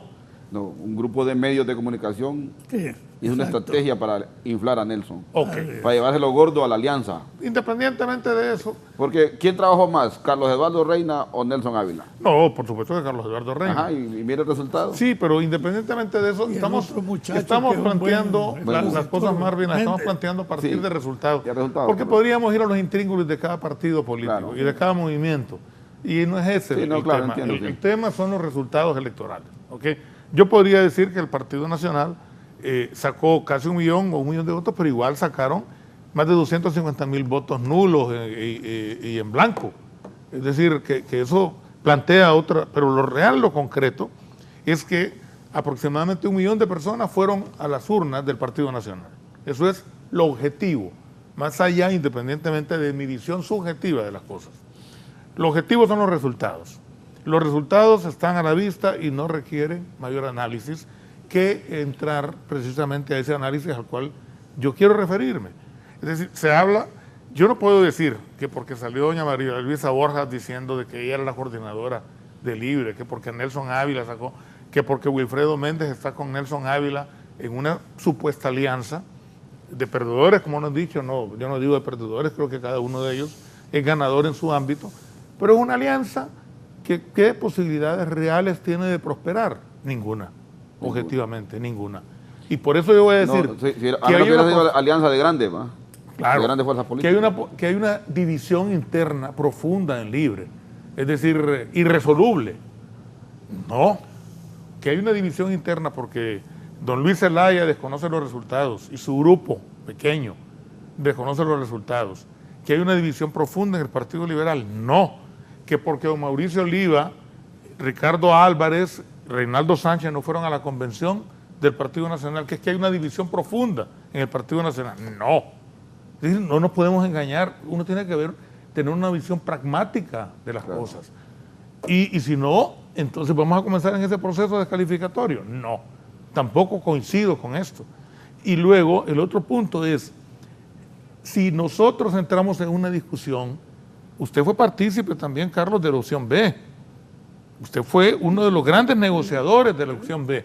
Sí. Y la opción B era una salida, fue una alternativa. Es decir, para muchos puede parecer una idea descabellada. ¿Le estás diciendo a don Carlos que él estuvo en la opción B antes, pero ahora él la descarta? No estoy haciendo referencia a hechos históricos. Igual cuando el conflicto que hubo entre el Partido Nacional, porque en todo este análisis estamos desconociendo que ya no existe en Honduras el bipartidismo. Exacto. Es decir, si ya no existe el bipartidismo, nos vamos a poner a tono con lo que ocurre en la sociedad hondureña actualmente y vamos a salir a flote en el futuro, comenzando a descalificar que porque el uno estuvo preso, que porque el otro tiene procesos, que porque... Óigame, por favor, no vamos a llegar absolutamente a nada. Si desconocemos las cualidades para gobernar que cada uno de los candidatos puede presentar. Por ejemplo, yo coincido con usted, Marvin, en que Tito Afura tiene mucha popularidad, no lo dudo. Y para muchísima gente, incluido Mel, recuerden cuando Mel dijo en la elección pasada que si a él le tocara votar en Tegucigalpa, habría votado por Tito Afura para alcalde. ¿Lo dijo o no lo dijo? No, sí. Aquí dijo que Tito Afura, aquí donde está sentado don Carlos, Mel dijo que Tito Afura es el mejor alcalde de los últimos 100 años. Bueno. ¿O no, Evo? Vos estabas ahí, ¿verdad? Claro. Como igualmente, ¿lo dijo o no lo dijo? No hay públicamente. Lo dijo. ¿Cómo? En Olancho no hay pasos a desnivel. Por eso, Mel, impresionado. Pero vamos a ver. ¿Y usted no llevó por primera vez Europa, Mel, pues? Bueno. No estoy hablando de eso. Pero es que lo llevó en Europa eliminaron los pasos a desnivel. Raúl, pero bueno, igualmente. ¿Por qué te reí vos? Dijo o no dijo, tanto en privado como en público, Mel, que el partido que sacara mayor cantidad de votos, no los candidatos, que el partido de oposición, en ese momento a las internas solo fueron 3 partidos políticos, Nacional, Liberal y Libre, que el partido de oposición que más votos sacara de la oposición, ese iba a encabezar la alianza. Sí. Y de repente el discurso cambia, ahora es el candidato. ¿Mel cambió? Claro que cambió. Mel, claro que engañó. Y se lo he dicho a él. ¿Engañó, Mel? No, a mí no me engañó. Ya son criterios que se van adecuando de acuerdo al momento político. Carlos, pero no les ha dicho que en política no defendamos 2 más 2 son 4. Carlos, pero no defendamos lo indefendible. Vamos a ver. No estoy defendiendo a nadie. Queremos que siga. El criterio político de una cosa y otra. Biden dijo un montón de cosas contra Trump y las está cumpliendo. Ok, vamos a ver. Eso es lo que le hace a la sociedad hondureña y lo que genera es escepticismo en la clase política. No podemos estar, y máximo en el tema de la oposición, porque el tema de la oposición es un tema esencial ahora mismo. ¿Qué va a hacer? ¿Qué es lo que está esperando la gente de tierra adentro? ¿Qué es lo que está esperando el liberal? ¿Qué es lo que está esperando el militante de Libre? O de Narrala, o del Pino, o de cualquier, o simplemente de sectores sociales. Todo el mundo habla de oposición, sí. Pero ¿y cómo se conforma la oposición? ¿Qué posibilidades reales tiene la oposición de ir al poder? ¿Y qué posibilidades reales tiene la oposición de llegar a acuerdos con el Partido Nacional? El Partido Nacional es un partido esencial en la política. En política no hay dogmatismo. Una de las cosas más débiles que han habido en este país es que no ha habido oposición. El presidente Hernández no ha tenido oposición seria, pues así. Yo coincido con usted, no la ha habido. Pasó la pandemia. ¿Qué hizo la oposición? ¿Qué planteamiento hizo la oposición sobre cómo enfrentar un tema de Estado? Pues Con el gorgojo en la madera. El gorgojo en la madera, pasó los Libre huracanes. le ofreció toda la cooperación al presidente y No. no quisieron integrar en Nunca, las comisiones del nunca Congreso. plantearon, nunca se planteó nada serio. ¿Cómo realmente. no? O sea, Se planteó. ha sido más la descalificación planteada por los sectores opuestos al gobierno que planteamiento. Es que la oposición no solamente es de eso, Mire, es de crear. El gobierno no integró a nadie porque estaba en el negocio de los hospitales. No, es que esa misma cuestión de estar Es que de son estar miles dividido. de millones los que se han robado. No, pues ¿para esos- que va a meter la oposición a que le burlen? No, a que le vean lo que está previo, es que haciendo? la pandemia empezó en marzo del año pasado, no se planteó nada. ¿Cómo no? O sea, mire, ni el colegio médico, esta muchacha del colegio médico, ¿Cuál? doña Sofía Paz Figueroa, hizo el movimiento más fuerte de oposición de estos gobiernos, con la movilización de los médicos y la Los salud. movimientos Se logró- gremiales por No, pero salario, logró- Va el primer condiciones diputado de por trabajo, Madonna. No, entonces multipartidarios. se declaraba liberal, doña Sofía Paz Figueroa. ¿Dónde terminó ahora? Con una rala. Porque hay gente que es oportuna y otra gente es oportunista. ¿va? Entonces, creo un gremio, con dinero del gremio me hago famosa, hago una estrategia de salud y educación, y ahí me meten el gusanito político, decía que quería ser candidata. En el Partido Liberal nunca apareció, ni con Luis Zelaya, se fue que era, simpatizaba con Luis Zelaya. Al final terminó de política de ahí. Entonces, yo quería retomar un poco lo que usted decía de don Jaime Rosenthal. Yo me acuerdo con don Jaime Rosenthal, con aquellas cartas a la nación que hacía, eran verdaderos planes de gobierno que había de Estados Unidos.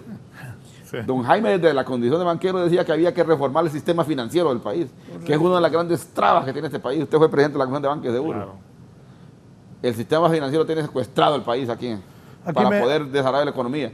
Mire cuánta plata le ofrecen a la gente para que consuma en tarjetas de crédito, pero cuando es sectores productivos, tarjeteros. ahí los bancos se abstienen y empiezan. Segunda cosa, los sectores empresariales también, cada quien se refugió en sus nichos y tiene a sus empleados dirigiendo ahora el gremio.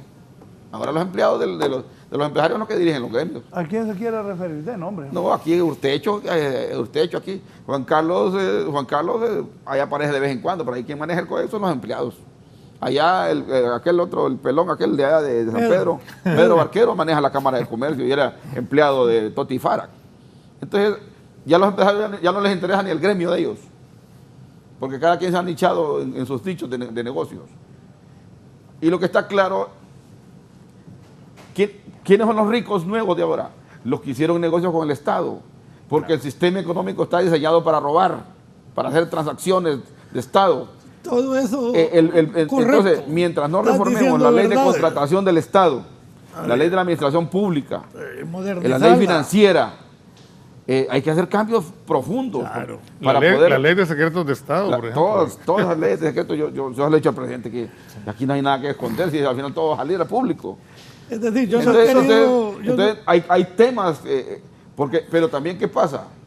En la política, usted decía, los grupos económicos, ¿cómo le va a quitar a Freddy Nájera el control de la energía en el país?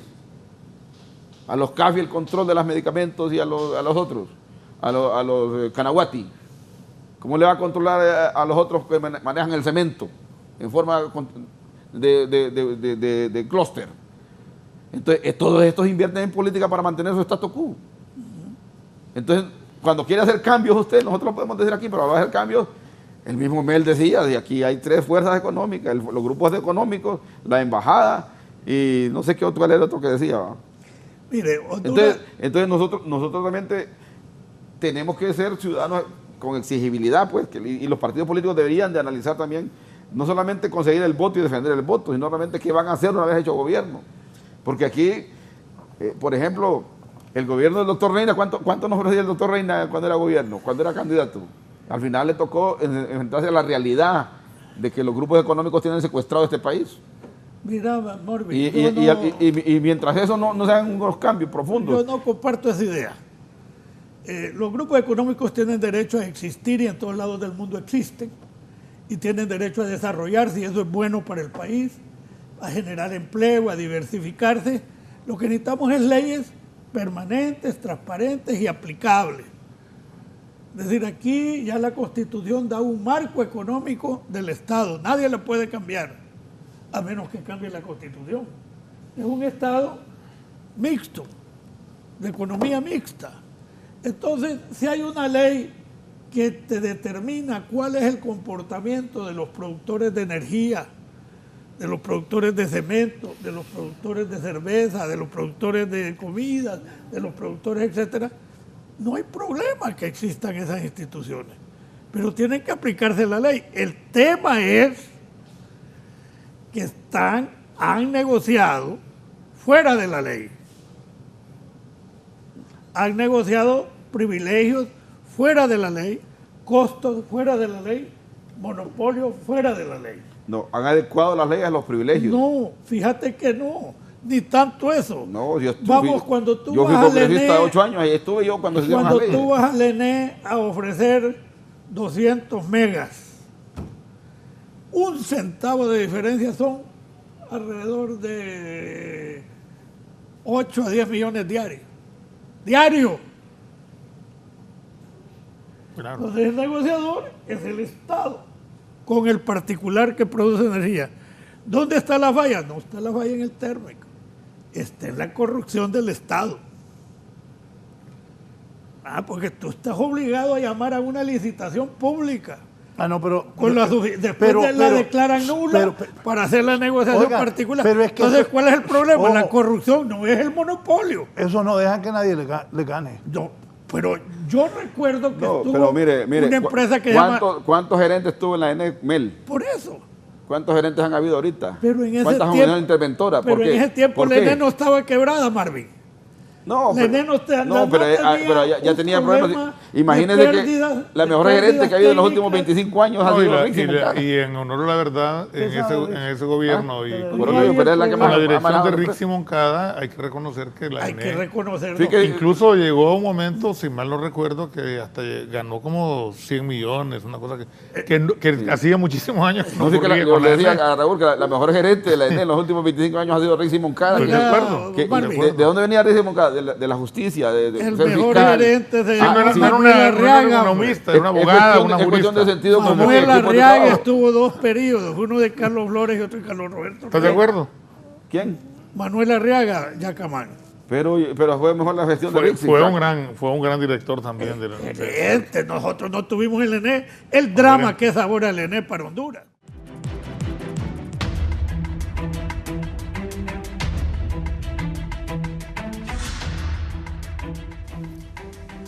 Bien, continuamos. No puedo leer todos los mensajes, gracias a la gente que nos ha escrito.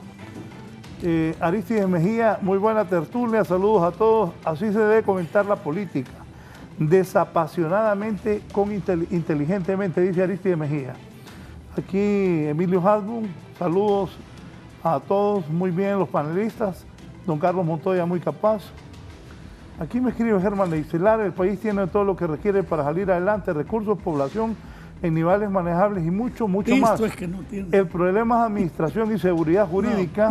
No hay pista. Y sin seguridad jurídica la inversión extranjera se mantendrá alejada y efectivamente el problema de las elecciones gira a la falta de legitimidad de cualquiera que gane, dice Germán Leicelar, hijo. Me dice don Ramón, dice, solo tercera edad lleva usted ahí, mándelos a vacunar que ya les toca, se ríe. Son muy capaces los 3, dice don Ramón. ¿Ramón qué? No puedo revelar, en privado le voy a decir cuál Ramón es. Aquí también Rafael Canales, el abogado, dice, Raúl, una consulta a Marvin y don Carlos. Un humilde análisis desde hace 12 años, días que el partido los quieren desaparecer y las estructuras del Partido Liberal se mantienen porque tienen arraigo de 130 años de trabajo político. Creo muchos simpatizantes independientes y Partido Libre a nivel nacional simpatizan con la nueva estructura del Partido Liberal, dice Rafael Canales. No, eso no. Aquí Ricardo Romero de Lebot dice, Montoya tiene razón, la lucha está entre Xiomara Castro, eso lo estoy interpretando yo, Xiomara Castro y Narrala, porque si dice Ricardo que Montoya, don Carlos, tiene razón que Xiomara y Narrala se la van a pelear entonces. Y va a ganar Xiomara. El Grillo dice, buen día Raúl, hay tanta debilidad institucional que la crisis política de noviembre, Gilberto Ríos, el de esto, que la crisis política de noviembre está como en el banco, ningún parche o remiendo lo solucionará.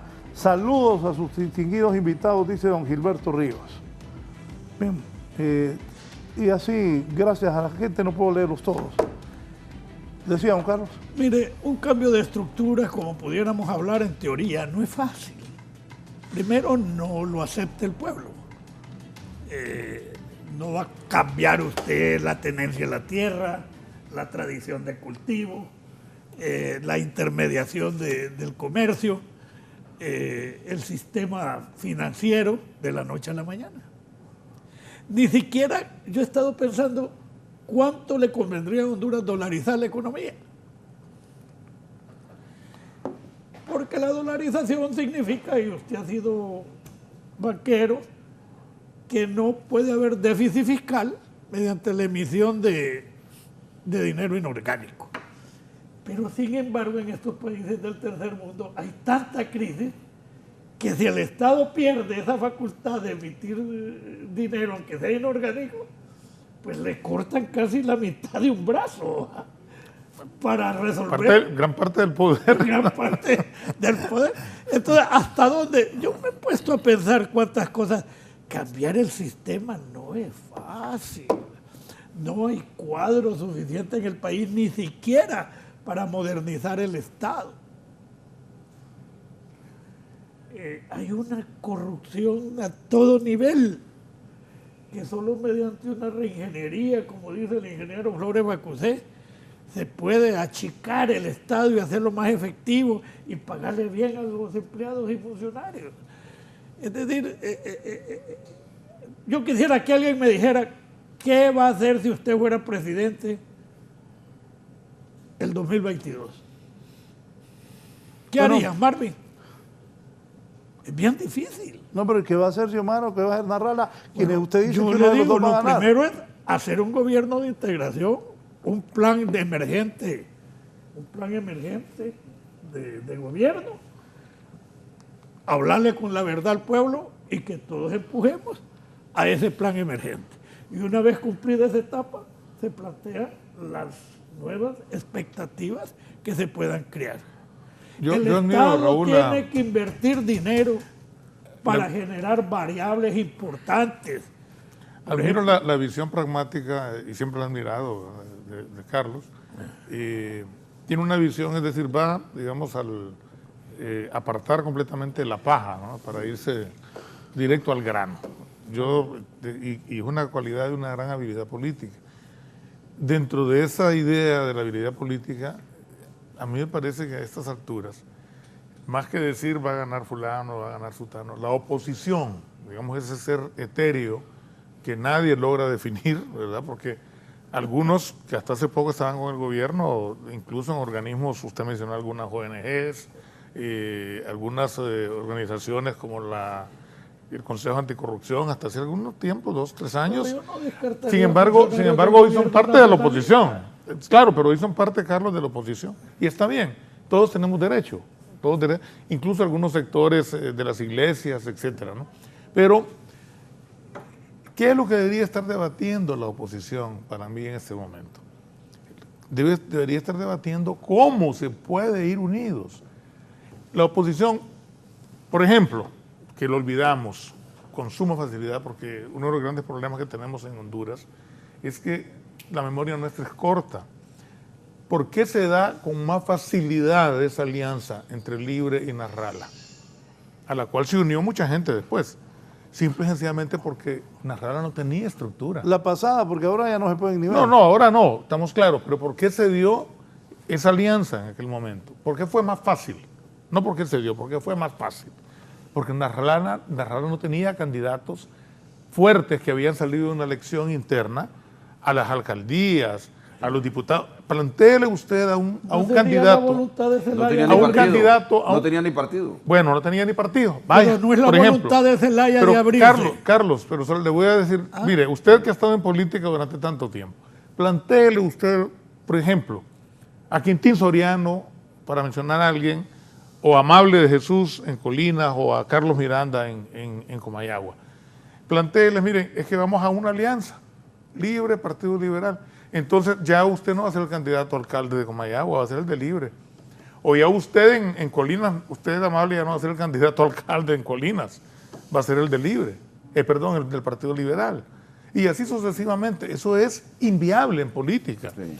En una estructura como la que tenemos política nuestra, Carlos, porque vamos a ser pragmáticos. Y yo dije que yo admiraba su pragmatismo. Eso es inviable en política. Entonces, ¿qué deberíamos de estar debatiendo en la segunda vuelta? ¿Qué es inconstitucional? ¿Qué es esto? ¿Qué es lo otro? ¿Cuántas cosas inconstitucionales no se han hecho en este país? Pero yo miro Pero una ¿por qué razón queremos solucionar los problemas, Carlos? Yo veo a esta altura una Aquí trampa. se han hecho diagnósticos brillantes. Uno de ellos es suyo. ¿Por qué? Porque es alguien que ha estado en la brega política durante muchísimos años. La lucha por la segunda vuelta es extemporánea. Ok, ese es un enfoque, pero no es el único. Y yo lo veo una No es el trampa, único, Milton. no es el único. Mire, Carlos, vamos a ver. Hay cantidad increíble de situaciones que se han logrado resolver. Carlos Piñera en Chile, por ejemplo. Ahora, o Piñera más que el presidente de Chile. Hoy está apoyando, por ejemplo, el matrimonio entre personas del mismo sexo. Convocó cuando comenzaron los movimientos sociales en Chile, y vamos a volver al pragmatismo del que usted habla, cuando comenzaron los movimientos sociales en Chile, que desbordaron a la clase política y llegó a aquella situación caótica que le tocó vivir en Chile. Una de las primeras reacciones del presidente chileno, de Piñera, es: estos son unos izquierdistas, estos son unos bolivarianos. Empezó con su discurso típico, ¿no? Y después llamando al diálogo.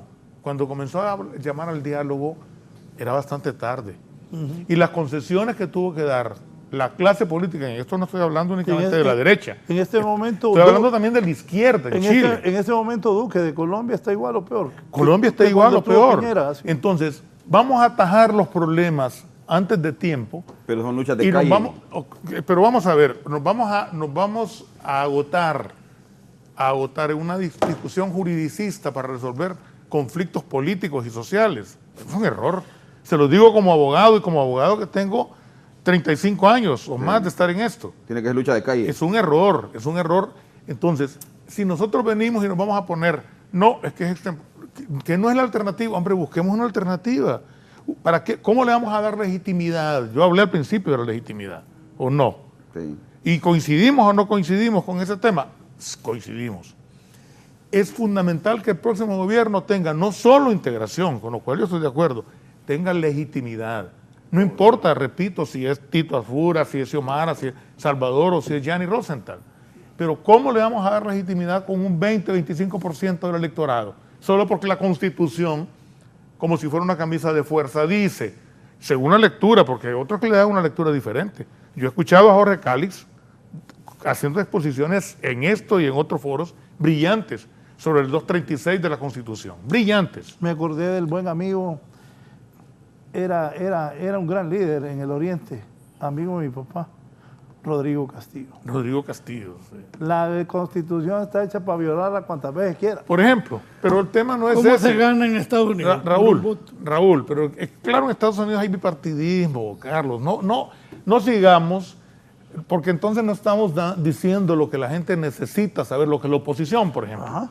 La oposición de la que tanto se habla necesita saber qué solución le vamos a dar. Si yo vengo y yo me encierro, no, es que quien va a ganar es Xiomara, o solo hay dos alternativas, Xiomara y Salvador, o yo me voy a poner, es que Gianni va a ganar, porque Gianni es el que tiene el mejor planteamiento económico, etcétera, para este país, o que Asfura va a ganar porque tiene toda la estructura y el poder del Partido Nacional. No, la situación. Así, con ese enfoque, no vamos a salir adelante en Honduras. Se lo digo honestamente. Con ese enfoque de Carlos Montoya no vamos a salir adelante, y es Milton Jiménez. Mire, cuando a uno le preguntan qué opina del proceso electoral, uno tiene que decir lo que uno piensa. Óigame, le voy a decir algo. Lo que uno Pero piensa. solo quiero oírle esto. Mire, mucha gente, cuando le digo que usted viene a un debate, se le corren. No, pero no se trata espere, porque le tienen temor a su agudeza, a su rapidez mental. Pero además con razón. Pero este Milton Está fuerte. Está diciendo que usted está equivocado totalmente, que usted anda errado, que usted está perdido. ¿Ah? Mire, Muy bien, mire. eso es posible. No, uno no es dueño de la verdad. Pero lo que le quiero decir que si vamos a un proceso electoral y el marco legal es este, los resultados van a ser la verdad.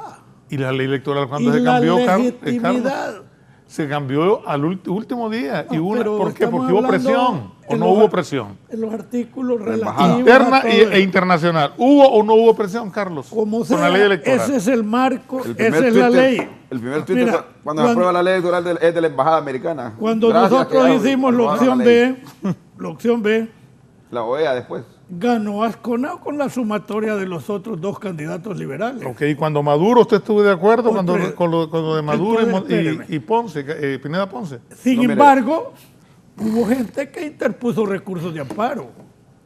Me acuerdo que el licenciado Bográn de San Pedro Sula, que iba de candidato a designado de Callejas. Y costó con la intervención internacional que Callejas aceptara, y le hablo de la Embajada de Estados Unidos, de la Embajada de México, de la Embajada de Venezuela, que hasta una carta del presidente Reagan hay para Callejas, donde le dice que acepte lo pactado, que él es un gran líder y que próximamente podría dirigir los destinos de Honduras. Hay una carta de Ronald Reagan Cosa que ocurrió. dirigido, cosa que ocurrió.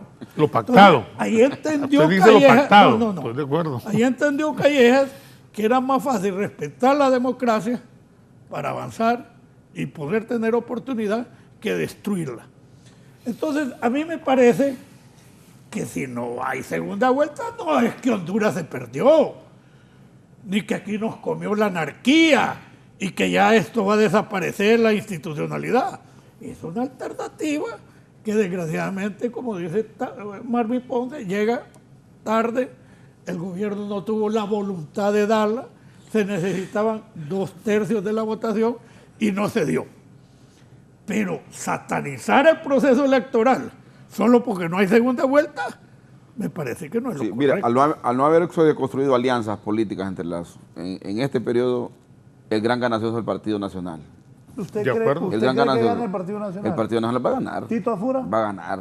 Es que las tres fuerzas políticas Yo fuertes, porque era Montoya de ni siquiera, no, se tenían que unir las tres en primer lugar para asegurarse ya que ¿Por que qué podían esa ganar. sumatoria? Pero no se unieron ni dos. Óigame, O sea, la alianza ya ni Libres miraba como Óyeme, Marvin. factible, porque era un complemento. Mire, el mejor candidato ¿cuántos para mí... votos el mejor hay para las discúlpeme, elecciones? Déjeme decir esto, el mejor candidato para mí para gobernar este país, a mí, a nivel de candidato, es Yanni, Sí. pero a nivel de fuerza política tiene dificultades. bueno, pero lo que te quiero decir, Porque Yanni ¿cuánto es la masa fue ministro de la electoral? presidencia, ha sido un empresario, ha generado empleos, tiene una propuesta, tiene la experiencia inclusive hasta de la cárcel, porque yo creo que eso él lo contó. Haber estado en la cárcel le dio una perspectiva diferente de la vida.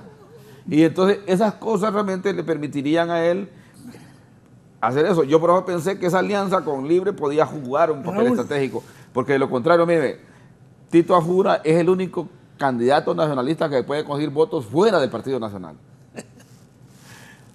Pero Fuera del Partido Nacional. solo me dice Hay la- una masa electoral de 4 millones. ¿verdad? solo me dice el abogado Félix Ávila, mi postura es congruente con Carlos Montoya. No se puede exigir segunda vuelta electoral a estas alturas. Dígame. Sí, es que La masa electoral- es que el doctor Milton lo dijo claramente. Legalmente, así como jurídicamente, no. Ahora, políticamente sí. Óigame, Es una discusión de juristas. Mira, los juristas se puede discutir absolutamente todo en un país en donde no se respeta la ley. Sí, porque En cuando un país- usted se refiere a... Cuando usted se refiere a Piñera, es por lucha de calle. Exactamente. pero tuvo que convocar a y una Carlos, y usted mismo constituyente. dijo, fue un pacto, hubo un pacto. ¿Y por qué no puede haber un pacto en la sociedad hondureña? Porque se hizo ¿Por qué a no? tiempo, después de una ¿Por qué fuerte no? crisis. La gente planteaba constituyente allá en la lucha y lo lograron. Y lo lograron, porque Sí. hubo un pacto. Es que Correcto, confundimos sí. fácilmente. Yo Mire, no creo que no se pueda lograr. No hay nada más en terrible. este momento no. Carlos, mire, no hay nada más terrible que cuando un jurista se mete a político y se olvida, Bueno. se olvida de que la política no es que sean incongruentes, no estoy diciendo eso y no quiero que se malinterprete, como tampoco estoy satanizando las elecciones, ni mucho menos. Yo soy uno de los que más bien cree que las elecciones es la única forma civilizada de resolver los problemas de un país. De acuerdo. Ahora, ¿qué tipo de elecciones queremos? ¿Qué resultado vamos a obtener? ¿Estamos o no estamos en una crisis en Honduras? Estamos en una crisis profunda. Sí. ¿Cómo vamos a iniciar este proceso para el próximo año? ¿Por qué no ha fluido la ayuda, toda la ayuda que necesitamos Honduras? Todo lo que usted diga, después de la los huracanes? solución es las elecciones. Sí, estoy de acuerdo. Ahora, Con todo el ¿cómo panorama vamos? negro que se ponga, la solución son las elecciones transparentes. Le voy a poner una situación hipotética, Carlos. Usted con su experiencia y retomando lo que dice Marvin. En una situación hipotética, el 28 de noviembre, gana Tito Asfura. ¿Qué va a ocurrir con un porcentaje tan alto de la población? Va a ganar a lo mejor con 25%, aproximadamente según las proyecciones que hay ahora mismo. De total de votos. Sí. Bueno, Total de votos. Entonces, Felicitarme a Marvin por ser un hombre inteligente que sabe definir al mejor candidato, dice el abogado Eric Rodríguez. bueno, lo felicitamos, Marvin. hay una masa electoral de 5 millones, de lo cual 1 millón y pico vive fuera. ¿Cuánto te queda en la masa de votantes en Honduras en noviembre? 3,5 millones. Vamos a tomar las elecciones internas como referencia. Media referencia. Media referencia, que cada partido tiene un voto duro de 500,000 votos. ¿Le parece esa cantidad? No, porque los resultados son otros. No, pero son más o menos, quitando los que se echaron de más y los que se echaron de menos. Entonces, el mercado a capturar la voluntad popular es de más o menos 1,5 millones. Ese es el mercado que se va a ir a pelear. ¿Usted cree que una persona que no votó en internas, a pesar del voto de la bolsa, del dinero, de la prebenda, va a votar por el Partido Nacional? Es decir, ¿qué lógica cabe que si en internas a mí me iban a dar algo y no fui, en generales que no me van a dar nada voy a ir? Digo yo, la lógica. Si en internas yo era premiado por ir a darle el voto a Tito, a Fura, y no fui a votar, ¿qué leo en esa actitud? Que no es voto del Partido Nacional. Que esa masa de 1,5 millones hará cualquier cosa menos votar por el Partido Nacional. Carlos, usted tiene razón. Pero el pragmatismo ahí Pero sí es le que falla a miren, usted. Porque el pragmatismo es el que te estoy diciendo. el tema es el enfoque subjetivo. Mire, Milton, en el café... Milton, desgraciadamente no hay tiempo. Ok. Nos vamos. Su resumen rápido. ¿Quién gana las elecciones? Tito Asfura para mí.